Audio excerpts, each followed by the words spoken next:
The focus of all of my research and most of my teaching for the last 10 years or so has been on this issue of universal design. Now, every time the word design comes up in TV shows or in the media, they're usually talking about the way things look. So I think a lot about graphic design. It tends to come up in the media a lot.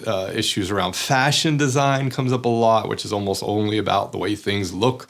Or interior design can come up a lot, and that may be the way things look, the way they work.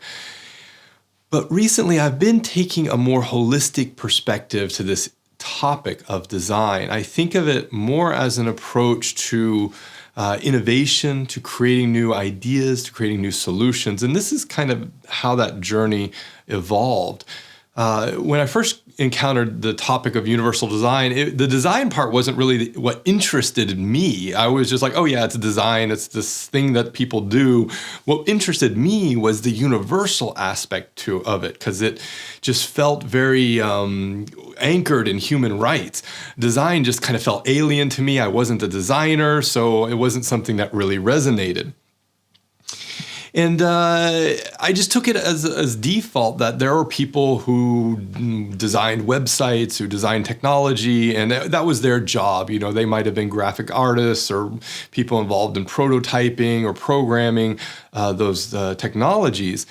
And it was my job as someone who is an advocate for and an academic focused on universal design, as an action researcher in this field, to influence their decisions, to really kind of exercise awareness, to create awareness, and to teach them about how to make decisions when they were designing something.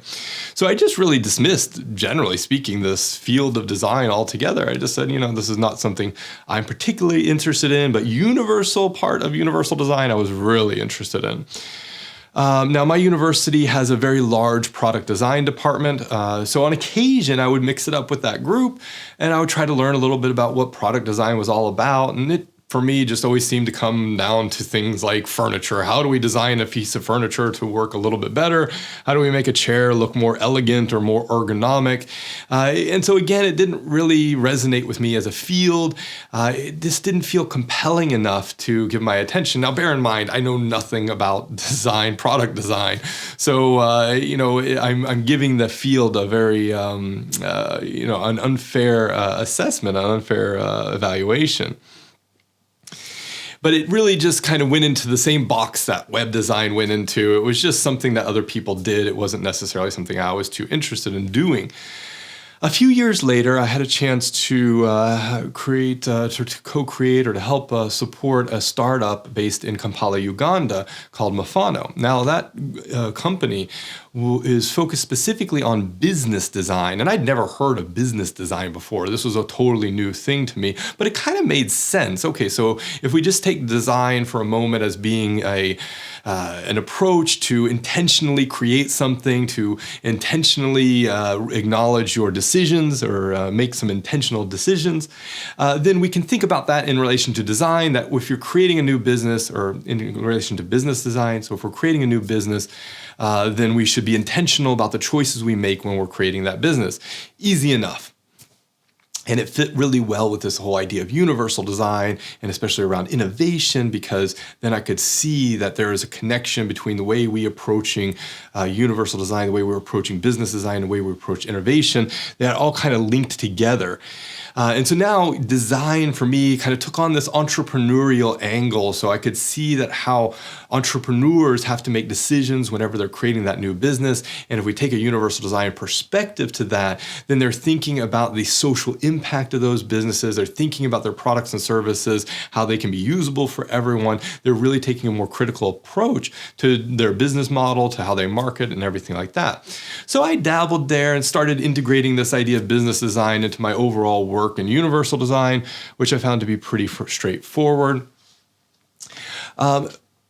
But it still didn't quite capture my ways of thinking that led me to focusing on universal design to begin with. Now, when I was studying for my doctorate, I was really concerned with a lot of issues, a lot of social, political determinants and mechanisms, some of these high-level theories around how society is structured and how political life kind of influences us.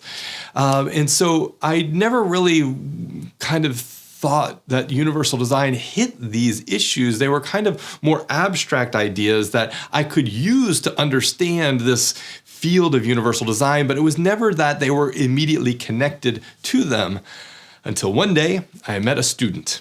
And she was doing a practical project on systems design. Now, I'd never heard of such a thing before. Systems design was just not something that I was aware of. So I asked her, explain it to me. I've never heard of this concept before. Tell me what it's all about. And I realized that systems design is actually a really compelling way of seeing universal design, because when we take a kind of systems level approach to the design of products, to the design of businesses, to the design of the world around us, when we take that approach, we can start thinking about how we can intentionally create social systems.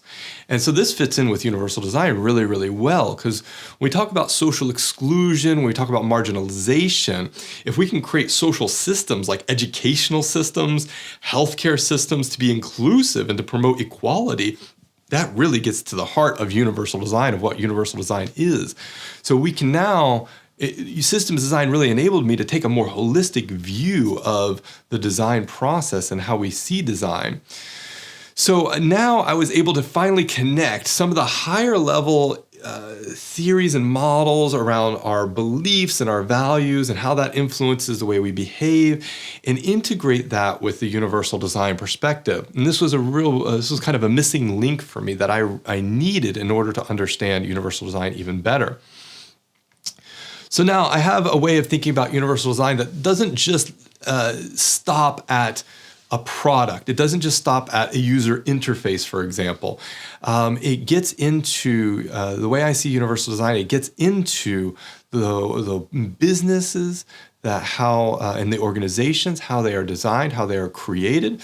It gets into the ways that we structure our social systems, and all of that influences how we think and how we act.